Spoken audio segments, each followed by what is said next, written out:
Oh, there we go. Okay. Just takes him a second. We'll put that in the non-utility capital plan.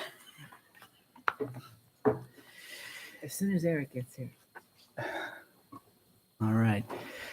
Good evening, everyone. Welcome to the regular meeting of the Bethlehem Planning Commission. I'm Matt Malozzi, Vice Chair of the Commission. Tonight, I'm filling in for Chairman Molosky, who was unable to make tonight's meeting. At this time, we ask that everyone please turn off their cell phones or put them on silent at this time. We will proceed through today's projects as they're listed on the agenda. Actually, we're going to make one change on the agenda. We're going to move up item number 4, which is a land development application, to the third spot and move the non-utility capital plan down as a courtesy to the applicants.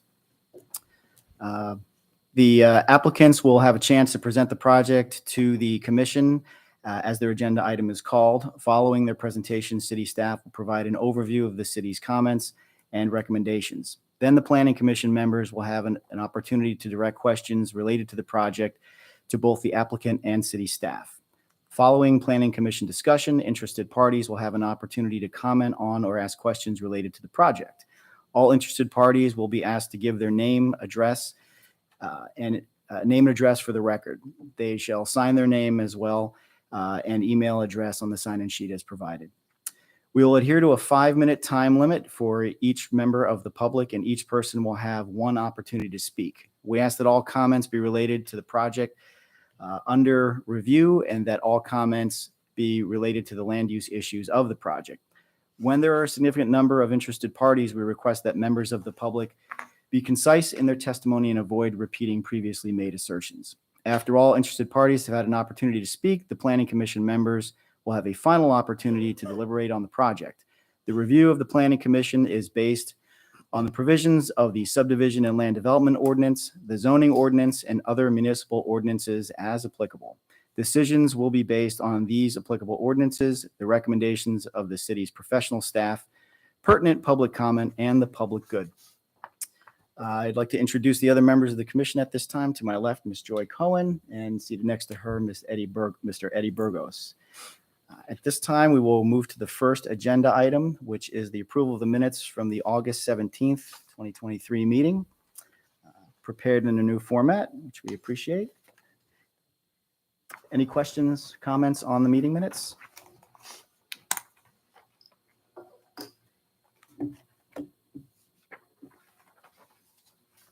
Hearing none, we'll entertain a motion to approve the minutes. I'll make a motion to approve the minutes from the August 17th, 2023 Planning Commission. Ms. Cohen, thank you. A second. Second, thank you, Mr. Burgos. Motion properly seconded. Can we please take roll? Mr. Malozzi, Yes? Mr. Burgos, I must abstain from the meeting. I wasn't here. and Ms. Cohen. Yes. Then we'll have to bring this back up next time, I think. So move that to the October meeting.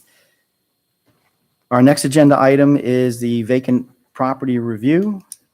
It's been a while since we had this, which was great, but Mr. Simonson, you'll be leading us through this?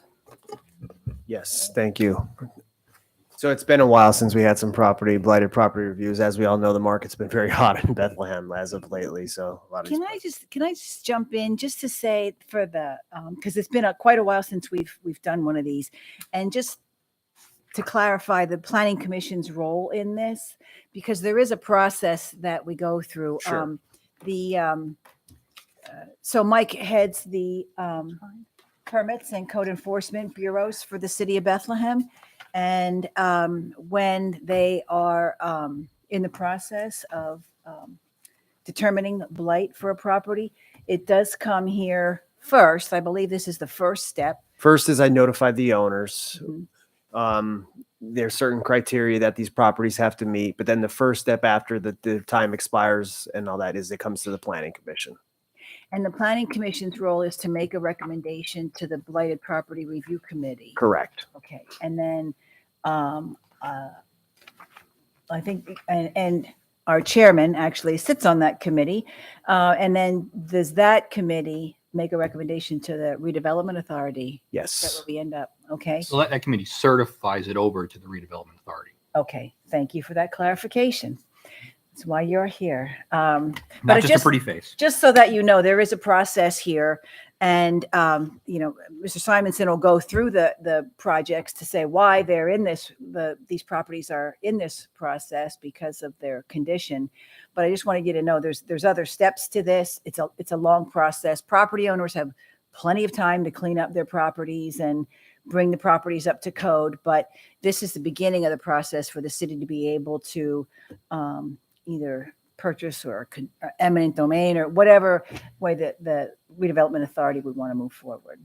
So, And as the commission's representative on the Blighted Property Review Committee, it's been probably a year and a half since we met, because we were actually, the last few meetings, we were decertifying properties that had been certified as blighted because they were being purchased and invested and brought back up to proper care. Yes.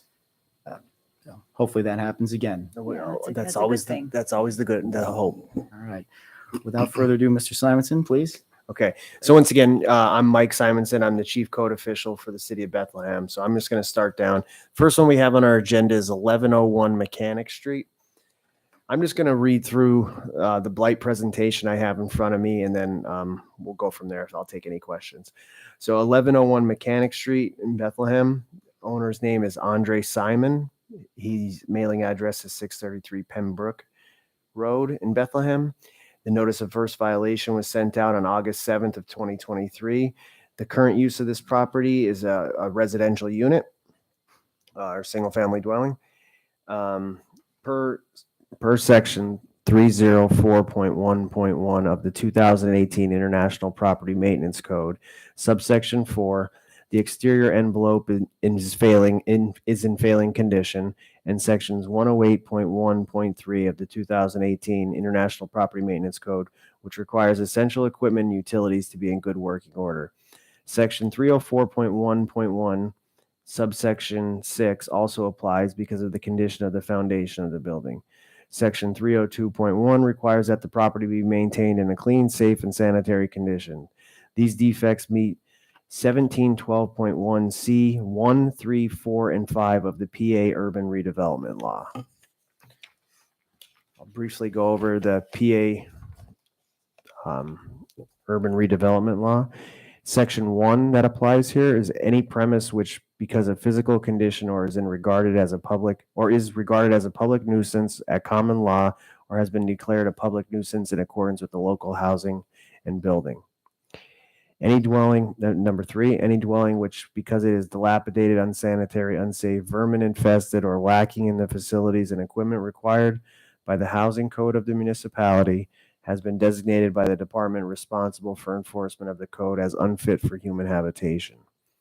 Number 4, any structure which is a fire hazard or is otherwise dangerous to the safety or persons of property.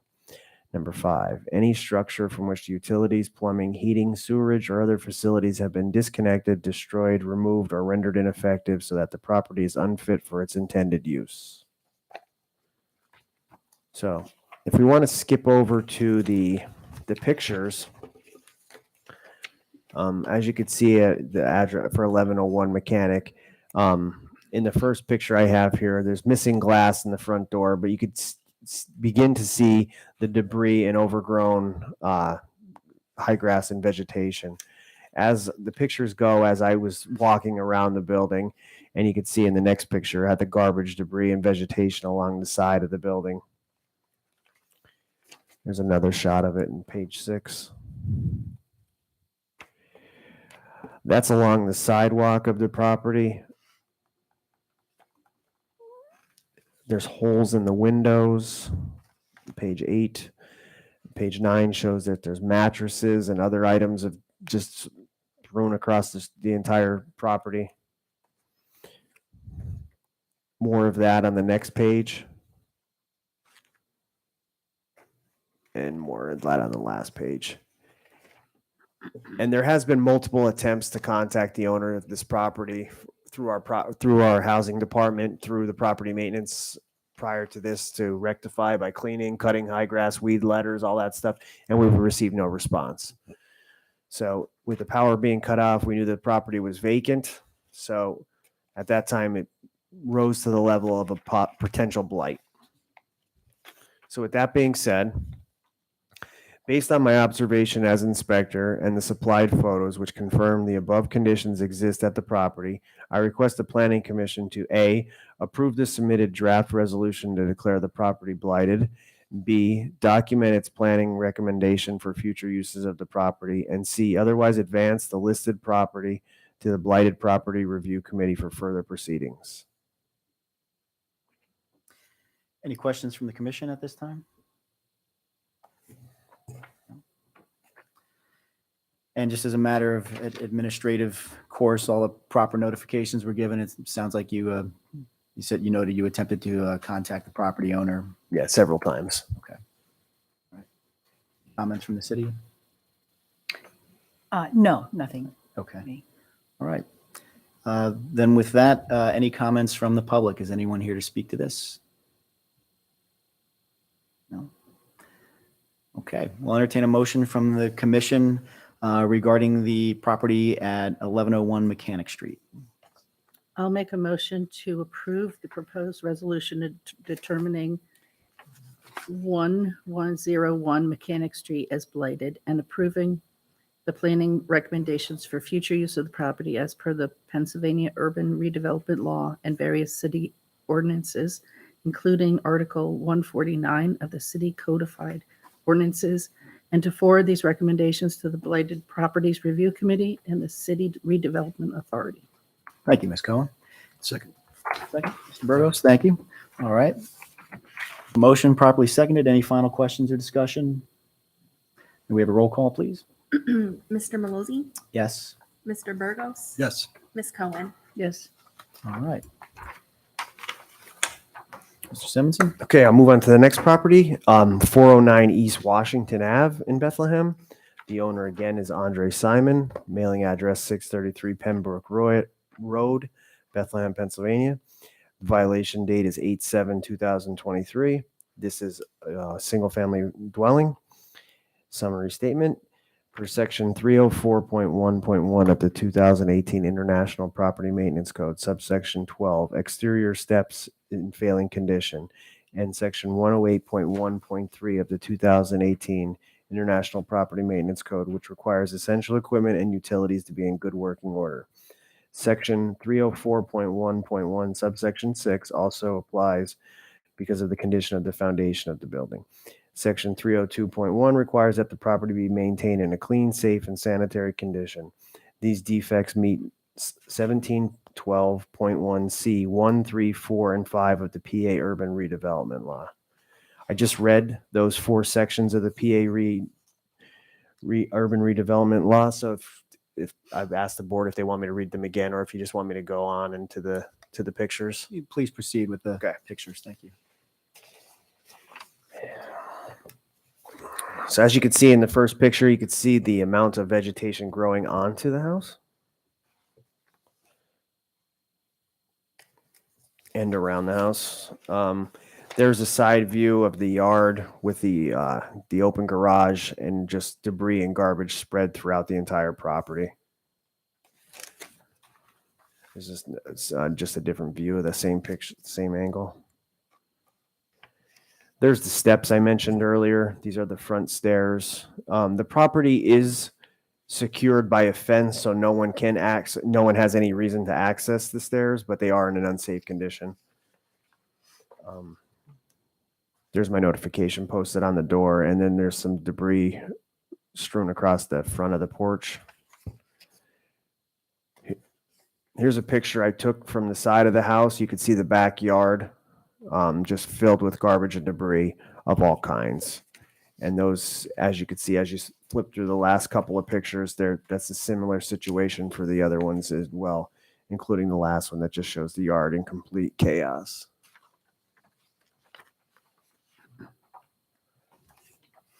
So it's firewood. Yeah, a lot of it.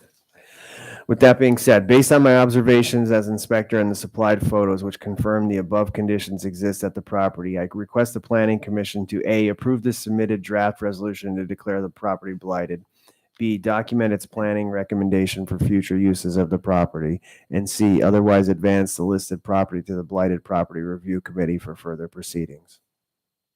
Hey, Mike, can you just speak to how the property is, because you cited under section 5, right? Yes. How utilities, plumbing, heating, sewerage, or other facilities have been disconnected? Oh, yeah. When I was at the property, I don't know if I caught a photo of it, but the meter is pulled.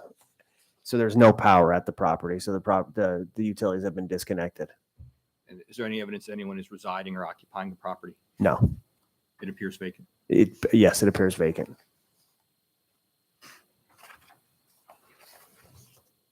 So, Other questions? no further. All right. Are any questions from the commission? No questions? City? No? Any members of the public here on this application? This issue, I should say. None? Okay. Hearing none, then we'll entertain a motion as it pertains to 409 East Washington Avenue. I'll make a motion. I'd like to make a motion to approve the proposed resolution determining 409 East Washington Avenue as blighted and approving the planning recommendations for future uses of the property as per the Pennsylvania Urban Redevelopment Law and various city ordinances, including Article 149 of the City Codified Ordinances, and to forward these recommendations to the Blighted Properties Review Committee and the City Redevelopment Authority. I'll second. Thank you, Mr. Burgos. We have a motion properly seconded. Any final discussion on this matter? Hearing none, can we have a roll call, please? Mr. Malozzi, Yes. Mr. Burgos. Yes. Ms. Cohen. Yes. All right. Mr. Simonson, back to you. Okay, third property is Same owner. 633 Pembroke Road. This owner's named Andre Simon, mailing address 633 Pembroke Road in Bethlehem. Notice of violation was sent on 8/7/2023. Current use of the property is 1 commercial and 1 residential. Per section 304.1.1 of the 2018 International Property Maintenance Code, subsection 5, structural members have evidence of deterioration, and in section 108.1.3 of the 2018 International Property Maintenance Code, which requires essential equipment and utilities to be in good working order. Section 304.1.1, subsection 6 also applies because of the condition of the foundation of the building. Section 302.1 requires that the property be maintained in a clean, safe, and sanitary condition. These defects meet 1712.1C, 1, 3, 4, and 5 of the PA Urban Redevelopment Law. So again, it's the same sections. So I'll skip over that part and go right to the pictures. And as you can see in the first picture, the amount of trees and debris, and then there's a trailer parked on the front of the property. Abandoned vehicles.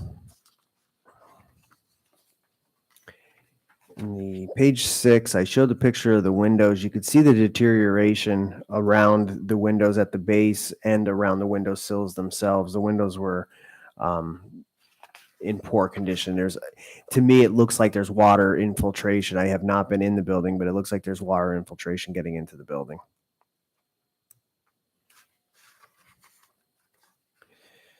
The next picture is was on the commercial section of the building. I obviously did not go in, but you could see that the property, at least in the lobby of the commercial section, and it appeared further back, is filled with garbage and debris. There's abandoned vehicles on the property. Once again, vegetation and debris strewn across the site. And as I mentioned earlier about the structural members, you could see that the chimney is failing and in risk of falling. And you could also see some deterioration of the siding around the windows, I'm sorry. And there's also some pictures of it. It appeared to me from the picture you could see there that the property is open. Now it's vacant, but the property is open and being accessed by someone from the public, potentially homeless or transients.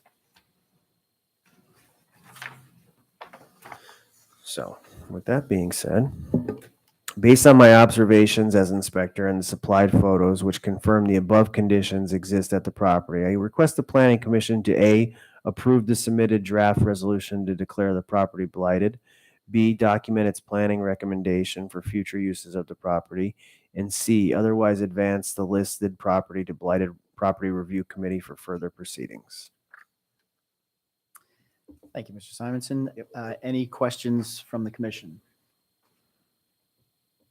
Mike, you know what my question is, right? What? Utilities? They're gone. There's no utilities None in at this all? property. Okay. Other questions from the city? No? Any members of the public here interested in speaking on this matter? And maybe to note, it's the same owner for all three of these properties, and is that owner present for the record? No, the owner was not present. Okay. At this time, we'll entertain a motion on 633 Pembroke Road. I'd like to make a motion to approve the proposed resolution determining 633 Pembroke Road as blighted and approving the planning recommendation for future uses of the property as per the Pennsylvania Urban Redevelopment Law and various city ordinances, including Article 149 of the City Codified Ordinances, and to forward these recommendations to the Blighted Properties Review Committee and the City Redevelopment Authority. I'll second. Thank you, Ms. Cullen. Mr. Burgos, we have a motion properly seconded. Any final discussion or questions on this matter? No? With that, we have a roll, please. Mr. Malozzi, Yes. Mr. Burgos. Yes. Ms. Cohen. Yes. All right, and I think we have one more on the list. One more. 218 West 3rd Street in Bethlehem. The owner's name is Hugh Bing Wu. Mailing address of 530 67th Street, Apartment 1, Brooklyn, New York, 11220. Notice of violation is 8/7/2023. Property is 1 commercial, 2 residential units. Per section 304.1.1 of the 2018 International Property Maintenance Code, subsection 4, the building is not being maintained, weather resistant or watertight. And section 108.1.3 of the 2018 International Property Maintenance Code, which requires essential equipment and utilities to be in good working order. Section 304.1.1 subsection 6 also applies because of the condition of the foundation of the building. Section 302.1 requires that the property be maintained in a clean, safe, and sanitary condition. These defects meet 1712.1C, 1, 3, 4, 5, and of the PA Urban Redevelopment Law. So same subsections for the PA Urban Redevelopment Law. So as we get into the pictures, you could see in the very first picture, the front window is missing in the building. It's boarded up. I also question the structural integrity of the cantilever window section up there. It's been quite a while. You could obviously see staining and water infiltration has gotten into the cantilevered section, but without it certainty, I couldn't guess on the condition of the interior there. There's another picture of the trees growing out of the front of the building and the windows being boarded up in the front. As you can see, as I walked around the building, there's missing windows throughout the building, especially on the second floor. In the rear of the property, there's missing windows, busted out, not weather tight, no power. Utilities have been disconnected. There's a picture of the garage door, no windows at all in it. So again, creating a fire hazard, potentially a fire hazard. As I continue to walk around, you can see the vegetation and growth on the building itself. This is the rear section, or the rear, I guess you want to call it the garage section of the property, the commercial section. The upstairs also has boards on it. These appeared to be windows that were broken into at one time. And there's just a front view of the building there. That is, as you can see from that, the commercial is the bottom floor and the 2 residential units are above that. It's the second one in. So with that being said, based on my observations as inspector and the supplied photos which confirm the above conditions exist at the property, I request the Planning Commission to A, approve the submitted draft resolution to declare the property blighted, B, document its planning recommendations for future uses of the property, and C, otherwise advance the listed property to the Blighted Property Review Committee for further proceedings. Thank you, Mr. Simonson. Any questions from the commission on this property? None? And for subsection 5, the utilities are gone and it's vacant? Yes, Okay. correct. Any members of the public here to speak about this property? No? Is the owner present? Okay. At this time, I'll entertain a motion as it pertains to 218 West 3rd Street. I'd like to make a motion to approve the proposed resolution determining 218 West 3rd Street as blighted and approving the planning recommendations for future uses of the property as per the Pennsylvania Urban Redevelopment Law and various city ordinances, including Article 149 of the City Codified Ordinances, and to forward these recommendations to the Blighted Properties Review Committee and the City Redevelopment Authority. Thank you, Ms. Cohen. I'll second. Mr. Burgos, thank you. Any final discussion, questions on this matter? Hearing none, may we have a roll, please? Mr. Malozzi, Yes? Mr. Burgos. Yes. Ms. Cohen. Yes. Okay, that's all I have. Thank you guys for your time. Thank you for your work. All right. Mr. Evans, I apologize. We shifted the order of the agenda to allow the applicants to present first. So at this time, I'd like to call agenda item number 4 in the number 3 spot. It's a land development plan review for Moravia Street Apartments.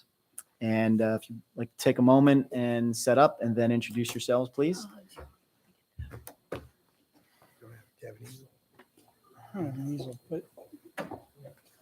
Okay, thank you. Well, those probably wasn't too far from your old. Are you still in Frankfurt? I am. Which one? Oh, like the Washington area? Pembroke Road. one. Yeah, It's yeah. right 3 blocks on. Not too far It's- away. It's on Frankfurt, Pembroke, and some other F name street. Yeah, it kind of like heads down to Northeast Middle School and then they all kind of connect together.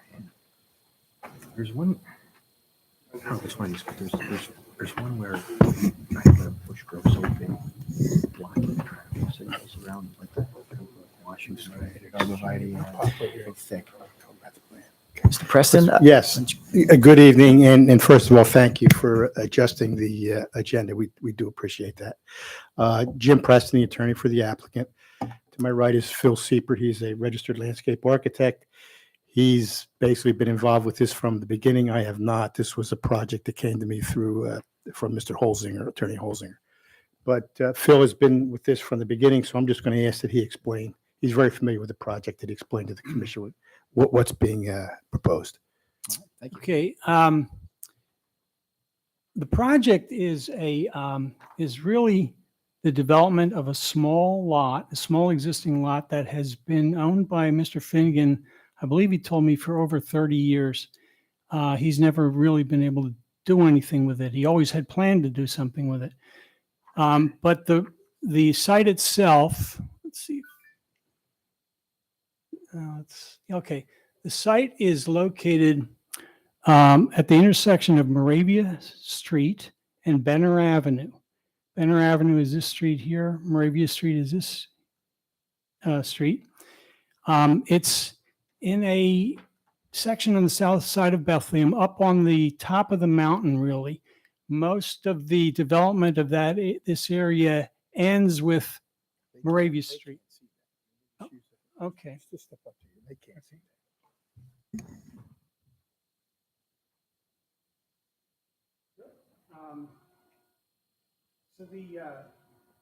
this is up on the top of the mountain, and there is development on this side of the street, but I think pretty much from there on up it's just steep slope.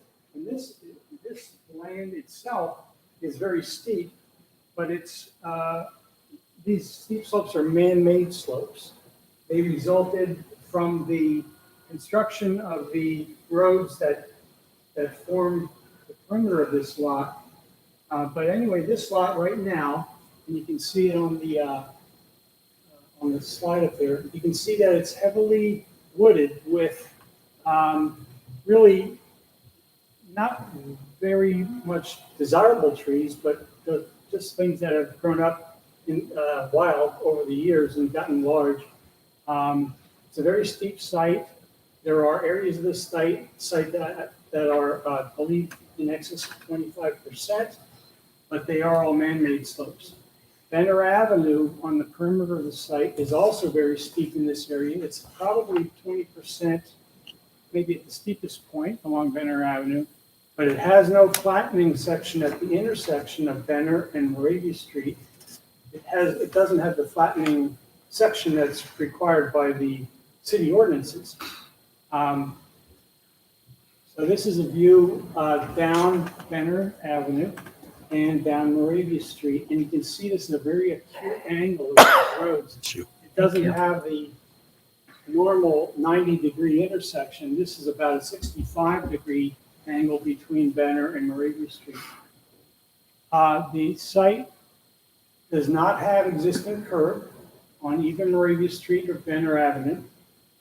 Benner Avenue has no curb on the other side either.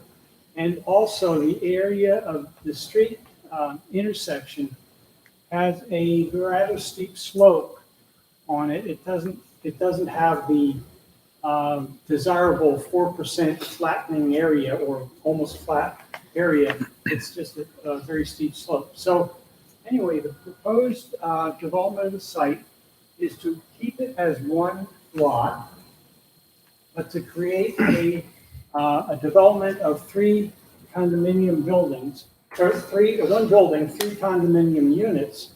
Each of those units is a 3-bedroom unit. Each of those units is a 3-story unit. At the front of the building on Moravia Street drains towards Moravia Street from a break in the roof lines. The front halves of the buildings drain towards the street, Moravia Street, and so do the proposed parking spaces. There's 2 parking spaces proposed on this interior lot, 2 on the middle lot. In the corner lot, the building is, the entrance to the building really occurs on the back side, and there are 2 individual 1-car parking spaces proposed off of Benner Avenue. So there are parking and front walkway access to 2 of the units from Moravia and from one of them from Benner Avenue.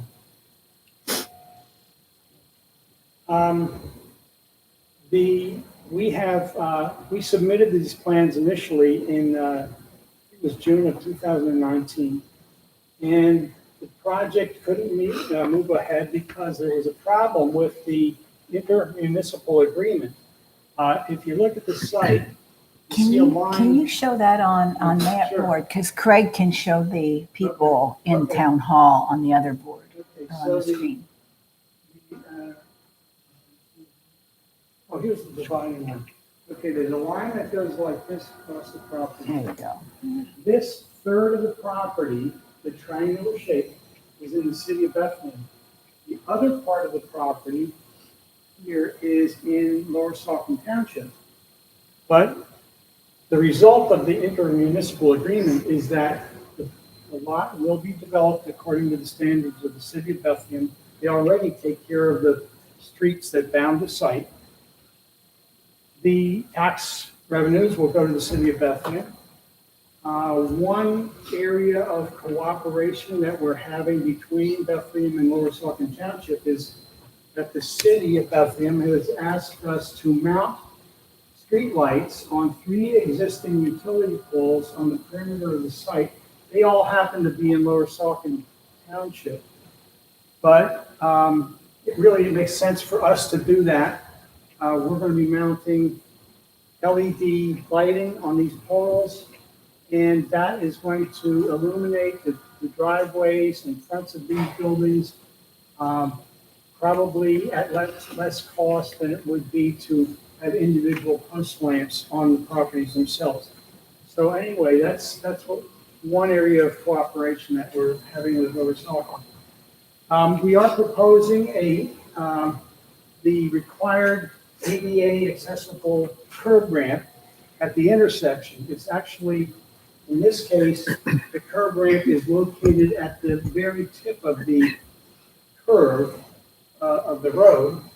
And then it will discharge onto a painted crosswalk, which would bring us to the termination of the sidewalk along Moravia Street. The sidewalk doesn't go any further than this, so it would cross the street and then drop us off onto the end of the sidewalk as far as ADA accessibility. We would have to be filing a technically infeasible application because of the extremely steep slopes that exist here. We can't meet the grades, the maximum grades on the ramps.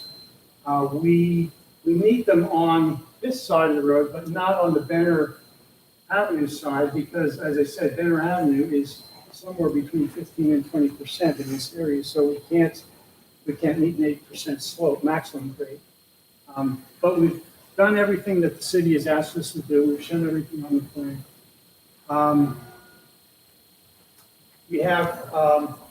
We've met all the city requirements for landscaping of the individual lots. They're not shown in this plan, but we have street trees proposed along both streets. We have an additional large, okay, we're going to go through the plans there. Maybe here's the landscape plan. Okay, so you can see we have 4 street trees proposed along Moravia Street, 3 street trees proposed along Benner, on this plan. We have provided the ground covers on slopes that are difficult to maintain as a mowed lawn. So we've shown some areas behind the building which would be maintained as a ground cover area and wouldn't require, weekly mowing. And then there's also, we've got perimeter foundation planting per the ordinance on each of the units. So we have quite a bit of landscaping on the plan. The other areas back here, this will be just a lawn area. Front yard will basically be parking, a narrow area of lawn and the sidewalk in the middle of that area.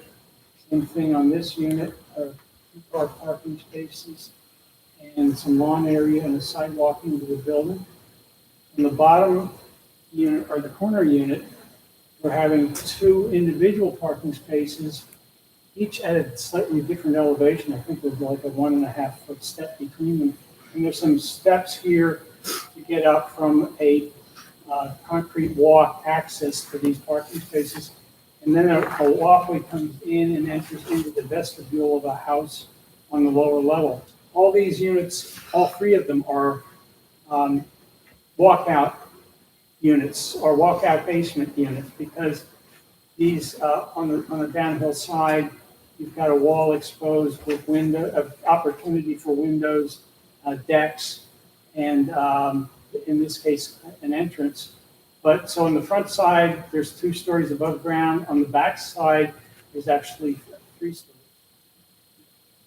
We meet all the zoning requirements as far as building height, coverage. We are less than 10,000 square feet of new impervious surface, so we don't have any drainage issues to deal with or to even submit for review because it's not required if you have less than 10,000 square feet. So, does anybody have any questions? Any questions from the commission? In terms of the special variance you need for the sidewalk slope, is that with the city as well? Or is that with the state? I believe it's a state. Well, there's an application form. It's called a technically infeasible. I believe it is a PennDOT application, but these are city-owned streets, correct, Mr. Yandam? So that they would file the application with you for the technically infeasible ADA ramp? Yes, they need to do the So, and they will submit it. We need to look at it. It has to stay on record with the city. Doesn't need to go to PennDOT. Okay. But then if ever it was needed, if any lawsuit happened, different fall, then those will be submitted. Thank you. I have a question.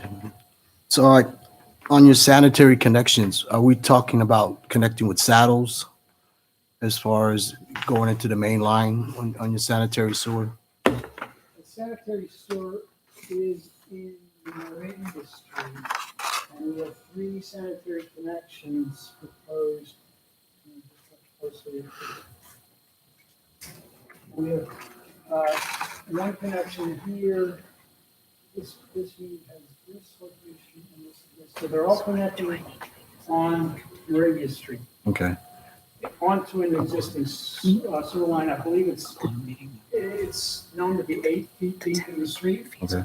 So that's what we're connecting to. Okay, but I'm asking, my question is are we connecting to like a saddle as far connecting into the main line? Well, I believe so, because there is no lateral stub to the curb. So Okay. it's gonna be a new. New saddle, no. Okay. I just want to make sure because there's different types of saddles. We want to make sure there's no leaks on that when you do the tie-in and like that, just to make sure that it's properly done, you know. And, I do not know if it's plastic or if it's terracotta, so I don't know. we won't know until we look for it, you know. Yeah. Okay. Whatever is required by the city, Okay. we'll use their standard deep. Oh, it's supposed to be concrete, but we'll see what they're gonna do. I need to look at the plan. I don't have it on board. Yeah, I'm sure that who's ever going to be digging there, they'll probably find out for sure and all that. But just to make sure that, you know, where the saddles are done properly and all that, we don't want no leaks and any issues. That's all I have. Thank you. Especially the neighbors down gradient. Yeah. I understand that you fell into the 10,000 square feet stormwater review, but is this tying into city storm sewer? And the reason I ask is because, as you've noted, there's significant grades there. There's property owners down gradient from there. I don't know if there's any of them here yet, but if there was a concern about stormwater management so that it doesn't exacerbate any existing issues or create any issues, what thought went into that with this design? Well,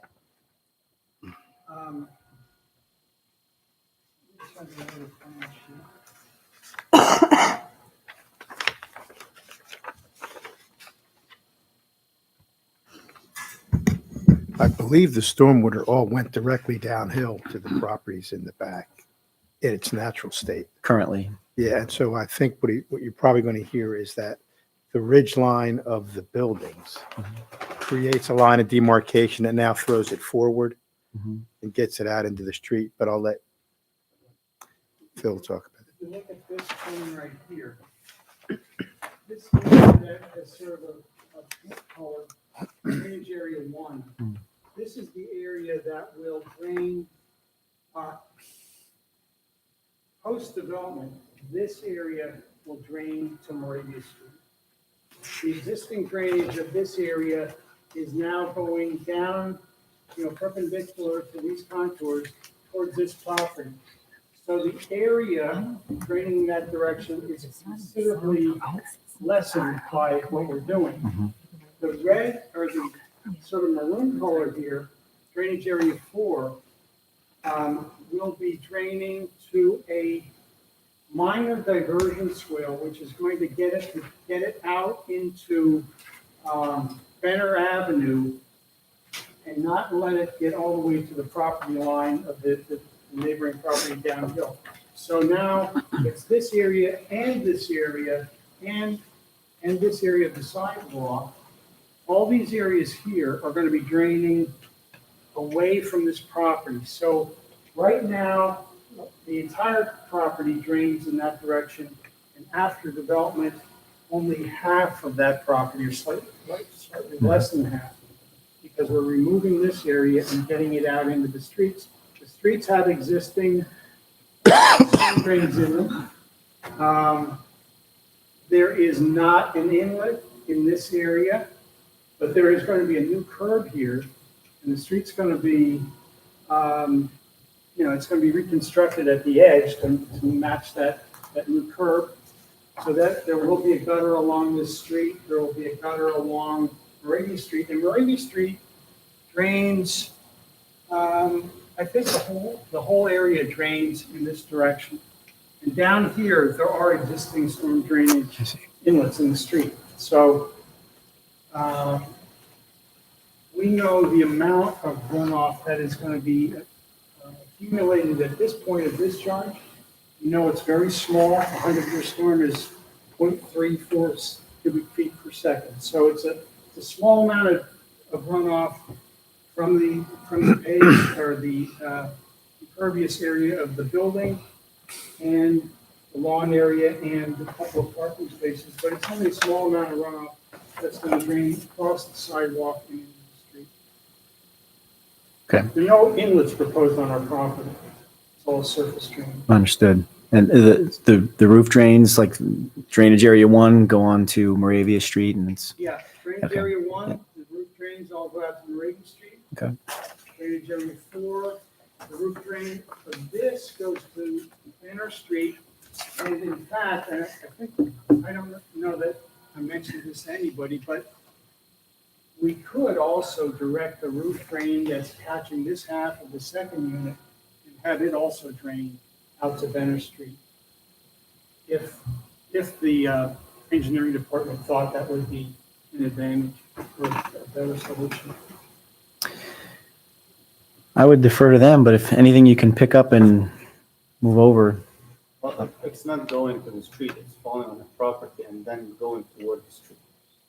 So your piping is not dropping on the street, it is just toward the street. Right. So it is going through on a grass area on the Right. property before it reaches the street, which we hope that it will take some of the, Some infiltration. yes, before it gets to the street. But since we're speaking about it, were there any concerns from the engineering department about stormwater management for the neighbors to the down gradient? Okay, thank you. And I don't think anyone cares, and whatever is gonna dump on the street, because if I'm not mistaken, as I recall, that there weren't any drainage, any storm around, so it's just like flowing on the street, and then it will connect the system further down. And we're having curb and sidewalk will be around the entire property, Right. whereas it doesn't exist right now, so it'll be channeled properly. Great. So should be an improvement to the neighbors, hopefully. And along those lines, so there'll be sidewalk all around, so that's an improvement. And then you mentioned vehicle access will be across the depressed curb on the two streets directly. There's an unnamed alley, and has that been vacated and split between the neighboring property owners? That's not something we have to act on? That was right here. Right. It was vacated, and this plan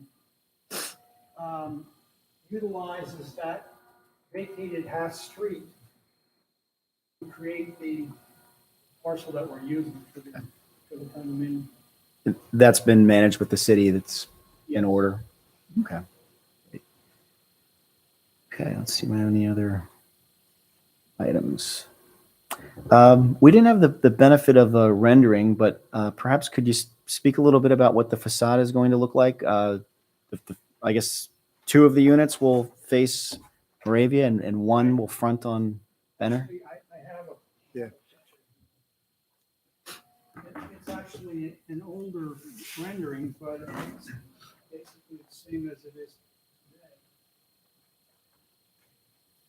today. But I'll show you this. This is the Moravia side. If you don't mind, can we look at it in the middle so the other commissioners can take a look at it? This is the Moravia Street elevation. This is the Benner Street elevation, the left side of the building. The right side of the building is this one, and that one doesn't face anybody really, except the adjacent property owner. And there's a lot of trees in that area as well. But, so anyway, the buildings are a sort of a contemporary design. The upper part of the building will be stucco. It's going to have a cultured stone veneer beneath the water table on each building. That goes across both the front and the sides of the building. The back of the building, is actually going to be regular siding, but the front and both sides and the other sides, front and both sides are going to be the stucco and stone veneer. Each of the units will have bicycle rack, two bikes. That's a requirement of the ordinance. And that's what we're proposing. Thank you. Questions on that? All right. Any other questions from the commission? No? Nothing. City comments on the letter? It's pretty clean. Did you have anything, Craig? I really haven't been, no? Okay. At this time, we'd like to invite any interested members of the public to speak on this application. Does anyone care to address the commission? All right. May I ask a question? Yes, Ms. Cohen.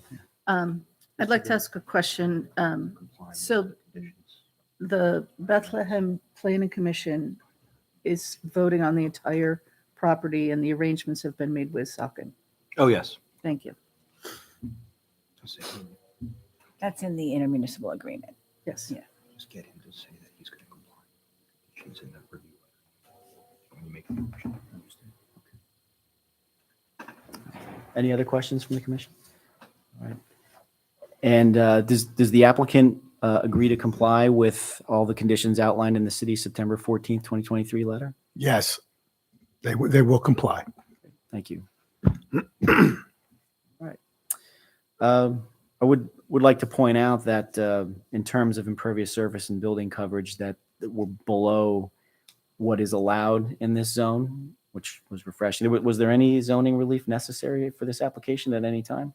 I don't believe so. Okay. No. Because we have seen people try to jam Jam a lot onto a lot. yeah. onto steep slopes and create all kinds of issues with parking and access and traffic and stormwater and all of those undesirable things to the neighbors that are already there. The main drag here was, I think, the intermunicipal agreement. It's how to work out the split jurisdictions. Thank you. Well, without any further comments, then we'll entertain a motion on the Moravia Street apartment application. I'd like to make a motion to approve the property at Moravia Street Apartments, Land Development Plan, 968 Benner Avenue. And that approval would be based on the client satisfactorily meeting the recommendations of the city letter September 14th, 2023. Thank you, Ms. Cohen. Is there a second? Second. Mr. Burgos, thank you. Any further comments, questions, final discussion items? None? All right. May we have a roll, please? Mr. Malozzi, Yes. Mr. Burgos, Yes. Ms. Cohen. Yes. All right. Very Thank good. you. Thank you. And again, your courtesy in adjusting the agenda is appreciated. Thank you. You're welcome. Thank you. All right. While the applicant's getting squared away, I'd like to recognize, I understand we have students from Moravian University. Is that correct? Head nod. Oh, Moravian or Lehigh? I think it's Lehigh. Is it Lehigh? Moravian. Oh, Moravian. See, missed my error there. Sorry. All right. Woo, that was a bad error, right? Put that right out there, didn't you? And is this do you have to be here? Is this a class? Yeah, well, they make a vote. Journalism. Great. Okay. All right. Well, we'll get on with our next application, but at the end of the agenda, if there are questions or any discussion items, as long as the other commissioners or any interested staff would be happy to answer them about what goes on here at the Planning Commission meetings. Thank you. In the meantime, we will proceed with the next agenda item, which is the presentation of the city's non-utility capital improvement program. for 2024 through 2028. And I believe Mr. Evans will be, or Yeah, Ms. Heller? Mr. Evans and I'll do this. I'll just say, this is another thing, you get this annually, but just once a year. So as a reminder, this is something that the Planning Commission takes a look at. And the role of the Planning Commission is to make a recommendation to City Council. And then City Council approves this as a part of the overall budget process. And I do like to say this is not a budget, it's the capital plan. So the city tries to take a look at 5 years out, what are our capital projects going to be? And we want to make sure that we're planning for those and that, we know what our funding sources are going to be. We know where to look for, what projects we need to look for additional funding. And the capital projects are really bricks and mortar projects that are greater in value than, I believe, $50,000. For some of the larger vehicles, those are in here. We don't put in here things like police cars and things like that, but for the larger vehicles, we include those as well. So he left already. Did he leave? And actually, so it's one thing to go through the projects. You have a narrative that sort of describes the projects. And then we also have the spreadsheet that talks about the funding amounts, where is the funding coming from, and in what year do we estimate that we will be expending the money. So they do go hand in hand. On the first sheet, there's the cover sheet that is the overview basically of all the funding sources, et cetera. And Mr. Evans has more expertise in this than I do, but our funding sources change. Typically, the city borrows every other year for capital projects. We've been able, because the city's in a better financial situation than it had been previously, the city is able to look at a variety of funding sources and reduce the amount of borrowing that we need to do. So there's the American Rescue Plan. There's other funding sources that we've been able to take a look at. You'll see the Stormwater Fund is on here, covering all the city's stormwater projects now, which is a great help to addressing a lot of those projects and getting them taken care of. So as we go through this, we would look at how some of those funding sources have changed over the last few years.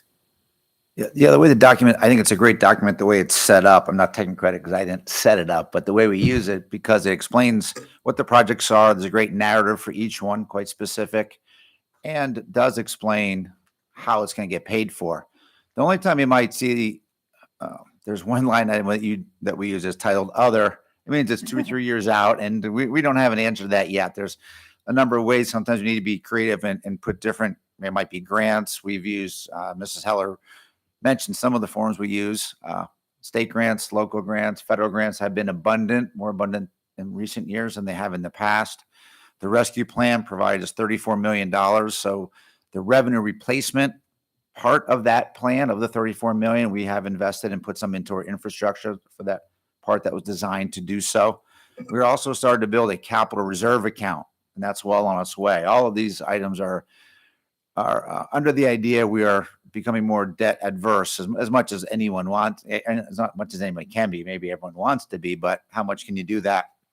And in 2014, we had a high of over $170 million in debt, and that's a lot for a city our size. We have, at that time, $70 million in revenue as an annual budget. Our annual budget this year is closer to $100 million, but at the same time, our overall debt load dropped from 170 million, will be down to in the 70s. So we've dropped $100 million in total debt in just over a decade. So that is an achievement. It gives us a lot more flexibility, a lot more liquidity, a much stronger balance sheet. So we're happy with that. We want to continue on that path. And what this plan shows you is that we went without a borrowing since 2019. In 2021, we skipped it because coming out of the pandemic, the fall of 2020, we paused on just about everything.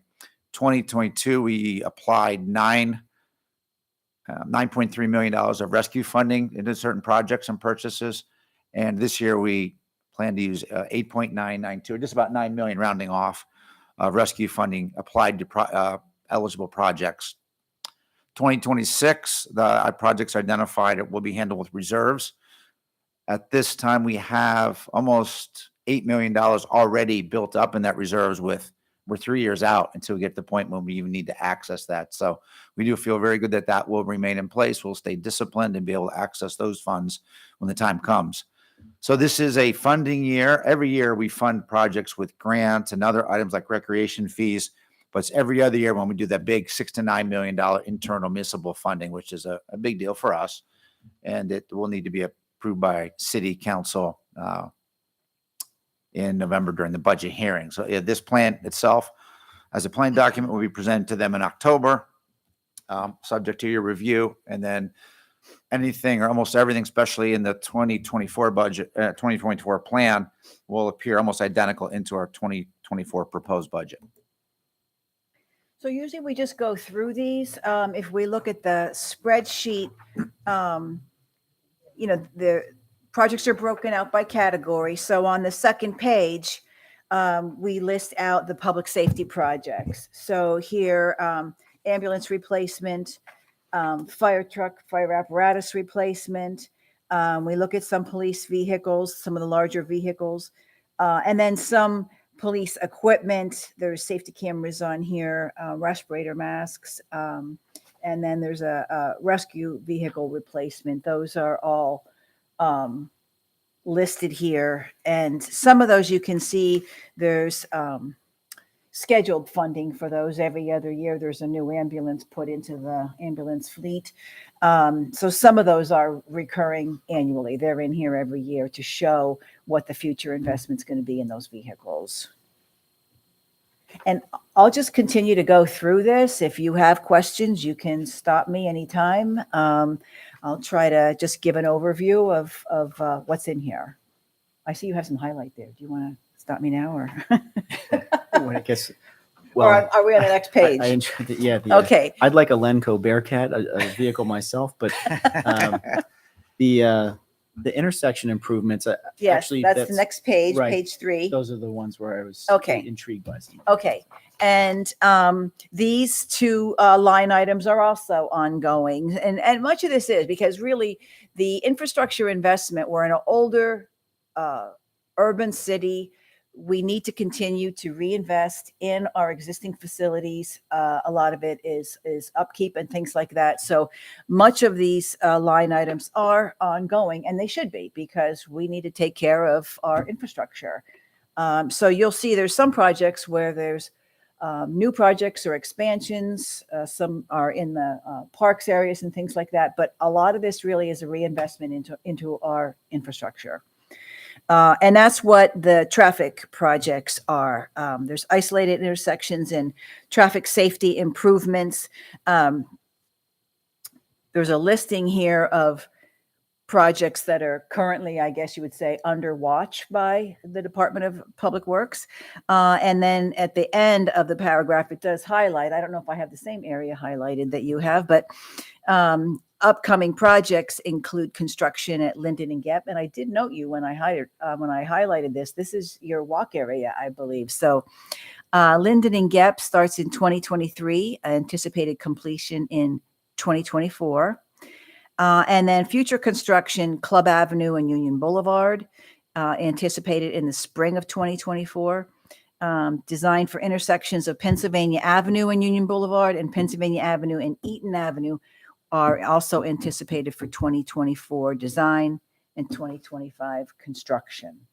So I know that those are intersections that you have commented to me about Pedestrian in the particularly, past. yeah. Yeah, for the pedestrians walking there. So, I mean, Basil is much more able to answer any detailed questions that you might have, but did you want to touch base Yeah, on that? but this is great that it's highlighted and getting redesigned. I assume it's safety and pedestrian. I know there's a motorcycle fatality there within the last year, and there's always car parts there, like you can tell. But this could be yes or no. You don't have to explain the technical. Was a roundabout ever considered because it seems like. That's like Club Avenue, Hanover. It's near the Giant Shopping Center, so it's Eaton Club, Union? No, Pennsylvania. At this intersection, Yeah. roundabout was never. Okay. Just- Roundabout was considered at the Broad Street, Hanover.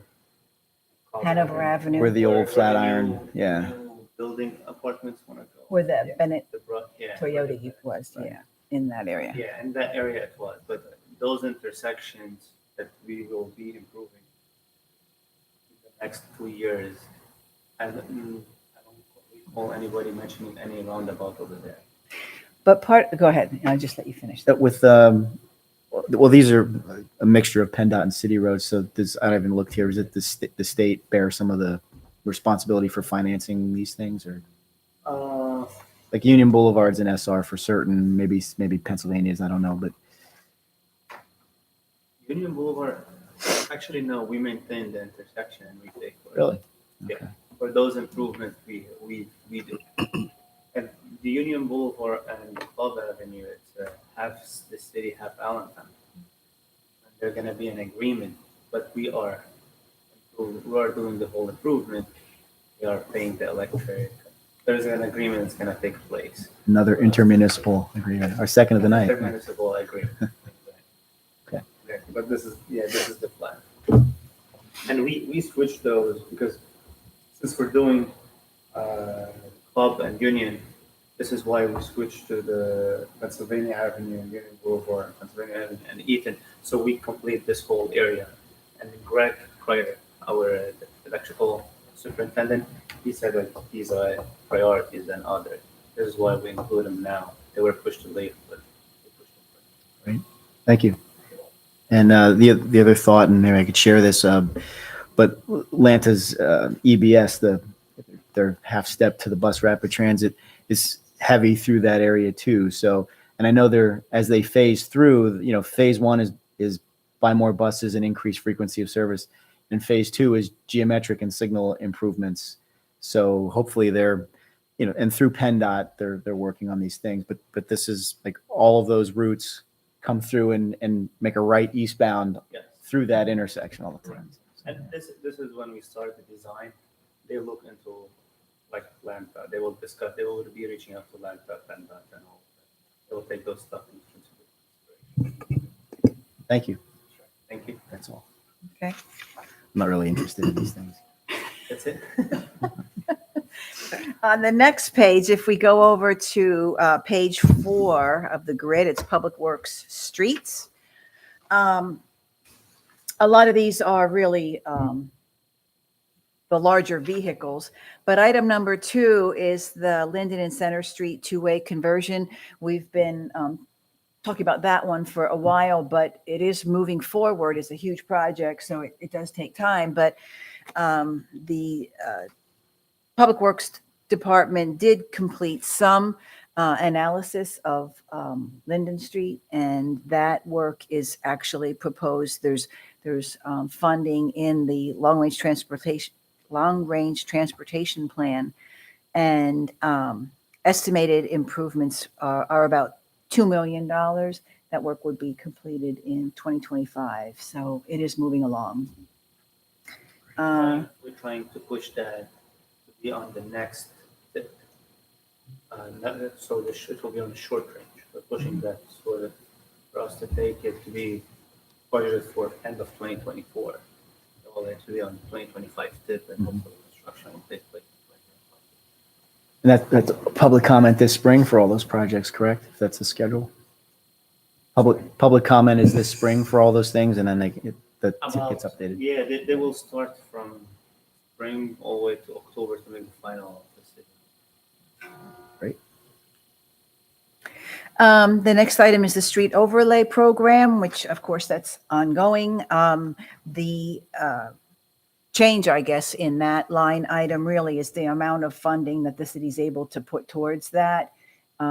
It's been increased so that these are street programs that can move forward more, rapid succession, so we can start to knock off some of the streets that have been languishing. And much of the balance of the chapter is the larger vehicles. At the last two items in this section under streets, items 11 and 12, are a result of the active transportation plan that we completed for the entire Broad Street corridor. We did receive funding for the east end of Broad Street, and that work will be starting probably in 2024. We'll increase the medians as we go east of the existing downtown medians out to High Street. We'll be improving the intersections east of that out to, I think Maple is the most eastern street. Maple, Elm, High, and Broad Street, or at Broad Street, excuse me. So that's a significant project for us. And then the project below that is the West Broad Street corridor improvements. We have a grant pending approval, the Safe Streets for All grant. It's a federal grant. It's new federal program. We applied once. We were turned down, but scored very well. So we resubmitted. We revamped the submission a little bit, and we're hopeful that we would then get funding for the balance of the corridor for West Broad. That is over a $10 million grant request. So that would be wonderful if we got that. That's very competitive federal money. The next section is storm sewers. And as we mentioned, we have the storm sewer fund now, the stormwater fund. And that's really what you see as the funding source for, I believe, all of these projects, unless we have grant funding. It's all from stormwater. And my understanding also is that the city's been able to really complete a significant number of stormwater projects since the funding source has been in place. So it's been very successful. It's been very helpful. Question. So that's the stormwater fee that's assessed on impervious surface. Yes. Is that leverage at all, or is it just straight in cash, or you borrow against it, or do you have federal matches, or is it just purely whatever's collected? Not yet. The fee generates over $3 million a year citywide. To date, over 4 now. Over 4 million. And all the projects are paid for with that fund itself. At some point, once we have it, because this is relatively new, started in 2020 or 2021. 21, it took place. So as it builds, there may be an opportunity to take on a larger project, and we may borrow within that own fund. It's separate from the general fund and our stormwater fund and our water source. So we would take maybe a special borrowing to do a large special project, knowing we have a sustainable revenue stream to handle a project. To date, they've all been in their area that we can be handled directly out of the reserve fund of stormwater, separate fund from anything else. Great. And Yeah. we have been collecting almost over 80%. Of the fee. Of the fees. Yeah. So we only have one They won. big one. The biggest one is not big. The biggest one You is have to name names. It's still in the works, yeah. in progress. But yeah, we've been collecting almost close 3.5 a year or so. The next section is Public Works Facilities. And this is, again, maintaining the aging infrastructure that we have. These are for our buildings and things like that. It's quite a challenge just to keep up with some of the facilities within the City Hall complex itself. And so that's what all of these projects are. These are kind of the projects that you don't really see so much, but it's really taking care of the infrastructure to really maintain the infrastructure that we have and really create a cost savings in the long run. The next section is Public Works Grounds. We're getting into more of the parks and open space facilities. Some of these are vehicles, but we also see some new projects here. Line item number 4 is for Friendship Park. We've talked before, I think, about the North Side Alive Neighborhood Planning Initiative. And one of the many recommendations that came out of that neighborhood plan was the improvement of Friendship Park. And there was really a considerable amount of outreach that went to the neighborhood residents to kind of see what kind of a park they would like to see there. Mostly at this point, it's all macadam. There's very little shade. In the heat of the summer, it's hard to even use the park, really. So this is a big park redo. The city was, well, we have pending grants, I should say. I was almost going to say we were successful, but we have pending grants with DCNR at the state level, and there's a federal grant we've also submitted for. But we feel pretty confident. We've started some design work with funding that we have in-house, and it's anticipated that we would be able to do final design and construction, the majority of the construction in 2024. So that's a big project for us.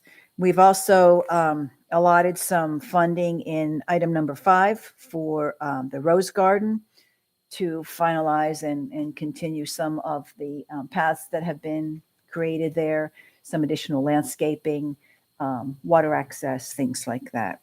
If only Commissioner Barker was here to hear these West Side I projects. know, I should. And paving projects, Someone too. should call him. Have a Yeah. fan. And I'll say, next week, we are doing what's called a Kaboom project. The mayor's, this is not in the capital plan, but the, what is it the mayor's conference? Pennsylvania Municipal League is having their conference here, the statewide conference here next week. The kickoff of that is what's called the Kaboom Park Project. They do that most of their conferences to kick it off. But the mayors and the city residents and our staff will be basically, although Basil and his department are doing a considerable amount of work to set this up, but we'll basically build the park that day. And that's Fairview Park on 4th Avenue.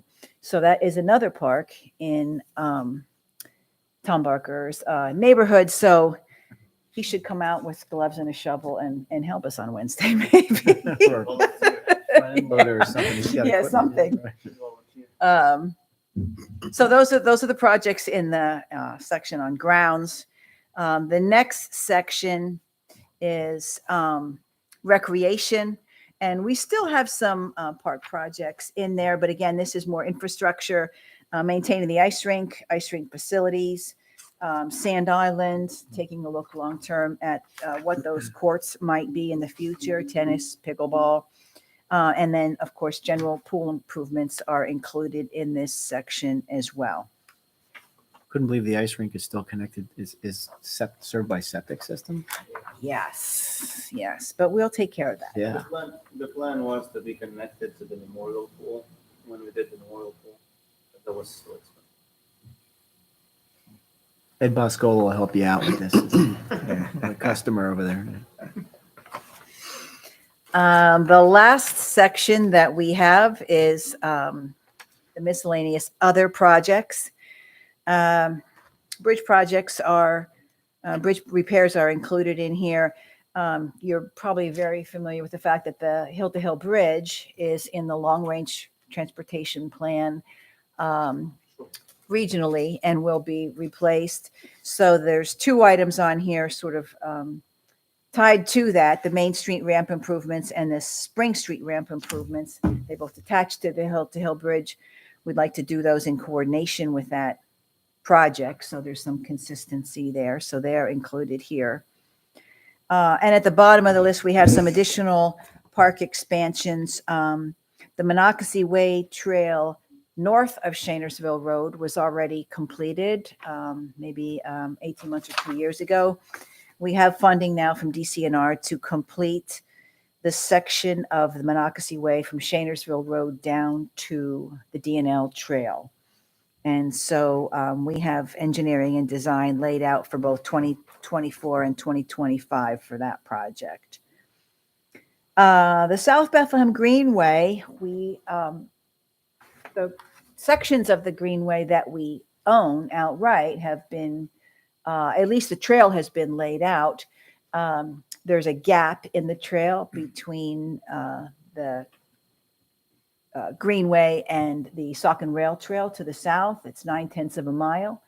So we are negotiating with Norfolk Southern now to try to acquire that gap and close that up. So again, this is a plan. These are not exact numbers or an exact timeline, but we're projecting that we would be able to have some acquisition finalized in 2025, and that then we would look at construction in 2026. Railroads are, they're well-known for moving It's, quickly. it's yes. we just chip away. We just chip away. West 3rd Street streetscape improvements. You did recently approve a project, a new land development project to create a community arts center where the Banana Factory now stands. We've also completed substantial improvements to the South New Street corridor. And we are also working on some concepts to extend the Greenway from New Street to 3rd. So what we applied for some multimodal grant money to do sidewalk and improvements and traffic calming in that area to connect all of those projects together. So South New Street, the new Community Arts Center, and the Greenway connection. We will build the improvements down to Broadhead on West 3rd. So Between the hotel and the other buildings there? yes, That little, yes, yes. The Greenway is the But- one that goes underneath the bridge that connects Zest building to the garage. Yes. But we would consent, these improvements curves would over go Third, down yes. to, right. These improvements would go down to Broadhead to sort of finish that off and upgrade that intersection.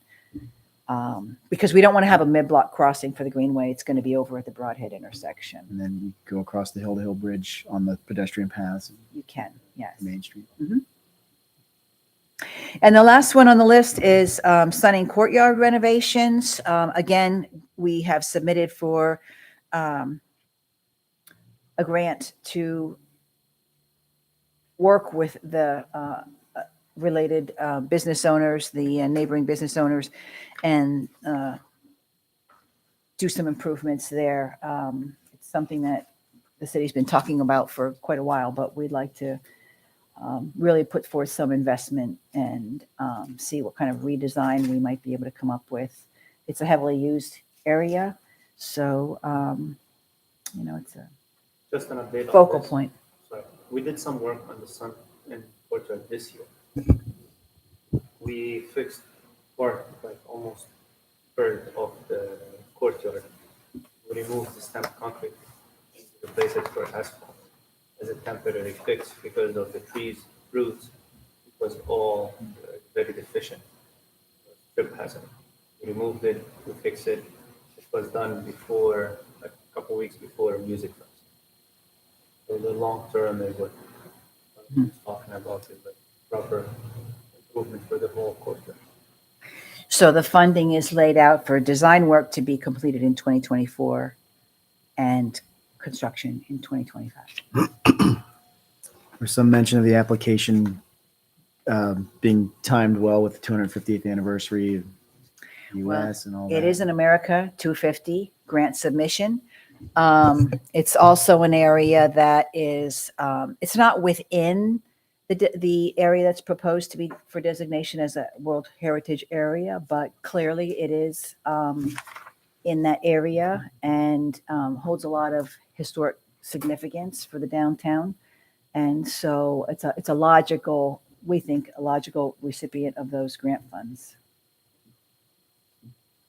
The final one that we have here, suitable that we had blight projects for you to review tonight, but there is an ongoing revolving fund for acquisition for blighted properties. The city typically doesn't want to own these properties very long, but it's really a system where the city can, if we have to, acquire properties and then find a way to find a contractor or a developer or a property owner that would take it over and bring it up to code and make it a proper dwelling unit again. So there is a revolving fund for that.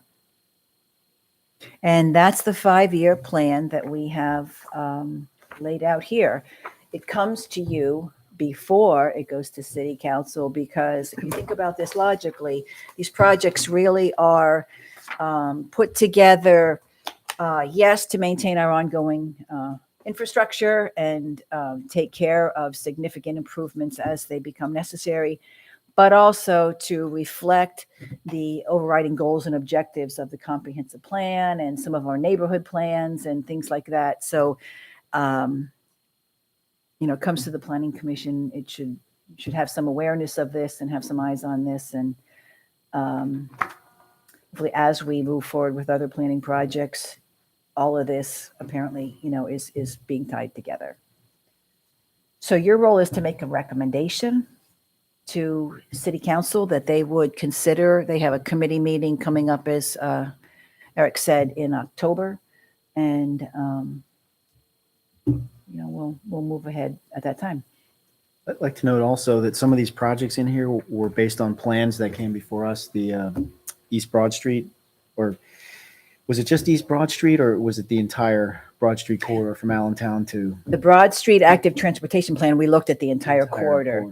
But for grant funding purposes, we broke it up into East Broad and West Broad, just because it's a But big having investment. a plan and saying, here's the plan and we're going for this section, is versus somebody going in and going, well, we're thinking we want to do something. Yeah. But I mean, having the plan is always essential. yes. We have to be able to show that we've thought this out. We know what the costs are. The neighborhood has, commented, and they were invited to comment. And, a plan allows us to make those arguments to the grantors that we reach out to. Great. Most of the projects that you see on the capital plan are kind of, at least we have a preliminary design or an idea of what's going on, what we want to do. It's really construction dollars. It's the bulk of it. Yeah. Or final design and construction. He slipped away, but honestly, do recommendations like screens for this room belong in the non-utility capital plan, It would, in the facilities? when But you, not this one though. This caps the project at a minimum of like $75,000. I know. yeah, 50, Well, 75. I don't know how I'm many not screens su- we're looking for, but I'm not, yeah. No, but We could get it's there. good when he comes back to mention it. okay. Because honestly, I think in city this size and the amount of township meetings I've been to where there's the public can view it, I think you could even argue that it sort of breaks down the public improvement, public involvement process, and certainly strains the necks of the commissioners. Right. And then everybody's looking at the same thing, because Yes. there were things up here that the public could see that you really couldn't see. And there's things on the board that you could see that the public really can't see. And I know Craig is there trying electronically on a small screen to juggle that and navigate that. And but doing a it's great challenge. job. Yes, he Yes. is. But it's, but it is difficult. Yes. I think it's beyond convenience. I think it would, Yeah. it's Yeah. for the process sake. Right. Okay. We can carry that message forward. All right. Coming back. In the meantime, any other Definitely consider it. questions, comments? No? I think it's kind of a unique, what you talked about facilities, like these are things you don't see, but sitting next to the architect and the Oh, that's site true. contractor, like. You have a thinking- full understanding, right? Yeah, and appreciation. Mhm. you know, Yeah. definitely. It's no small task. Yeah. Okay. I guess we don't have to wait for Mr. Evans to return He took to, a- he took a call. okay. We'll mention that then. Any motion on this? Is it an understanding what Ms. Heller said? Our job is to recommend to city council with our comments, this plan. I will make a motion to forward the non-utility capital improvement program as presented for 2024 to 2028, forward to city council with our positive recommendation. I'll second. All right, thank you. We have, should we vote on that? Should we move it forward? Roll, please. Mr. Malozzi, Yes. Mr. Burgos, Yes. Ms. Cohen. Yes. Thank you very much for presenting it. Thank you for being here. Talking about facilities, and you will present during the, you will see that a lot of projects that they were completed between end of 2022 and 2023 will be shown during the project with the budget presentation for facilities. Though they were dragging for a while, don't see that's being done like we mentioned, but they were completed in the past year, end of 2022 and 2023. Like So the those- library columns. Sorry, the library column. It was on there for structure- years. The yeah. structural beam in the garage. Mhm. like That I Yeah. didn't see like the because floor of the planning garage. commission members don't have spaces down there. So Oh. you know, maybe we can organize a tour. Sorry, what? We could get you badges. You could. Yeah, I'm just saying. All the zoning hearing board members park down there. Yeah, they do. They do. And do All you- right. They get paid too, man. What? And now, all right, now you're just Can rubbing they, it in. can they park where the? We They park in the city council. After 5 o'clock, yeah. After 5 o'clock. Yeah. You can go downstairs and we can get you back. that might be some nights it'd be convenient. Yeah. Sure. A lot of times it's okay to Yeah, find places, yeah, but yeah. Um, The boss is here. That's right. they did have a request. It's a minor. Minor It's, question. it's an easy one. Exactly. It's an easy A one. unanimous. Apologize, I had that phone call to take. The commission, we've discussed it and we're speaking unanimously and asking for consideration of better audio and especially visual facilities Oh, here for the for Coliseum the here. public Yeah. good. I'm Okay. sure that council would probably agree. I don't know how many presentations there are at council meetings, but these Yeah. meetings, it kind of breaks down the public involvement, especially with someone's with their back here and we're seeing a board and nights like tonight, maybe not such a huge deal, but when there's other property owners in the room and they can't see what's going on, it becomes a big deal. People Yeah. are moving around and so Okay, noted. might not belong on this plan, but in some plan somewhere. Got it. Okay. Yeah, that makes sense. And you're getting the easy. Mr. Milosky's not here tonight. Yeah, I so, know. you don't want him chasing you around the That's room his about this. Oh, is it? Okay. In the table. Okay. Okay. Thank you. We did, provide a motion and voted to move it forward with favorable comments to the Thank city you. council. Thank you for your feedback and your approval. Appreciate it. Our next agenda item is any discussion items to be brought before the commission. We were taking a look at possible projects for the October meeting. There's probably one on Spillman Drive, the Truist Hotel by Hilton, probably will be something that you see. I think it's just true. True? The bank is truest. Oh, I'm Is it? sorry. Well, there's not another fast food joint. True by Hilton, that's what it is. Yes, you are correct. And there's a sketch plan also for a smaller project, 608 Pierce Street on the south side. I'm not sure if there will be additional items, but at least those two would be on in October.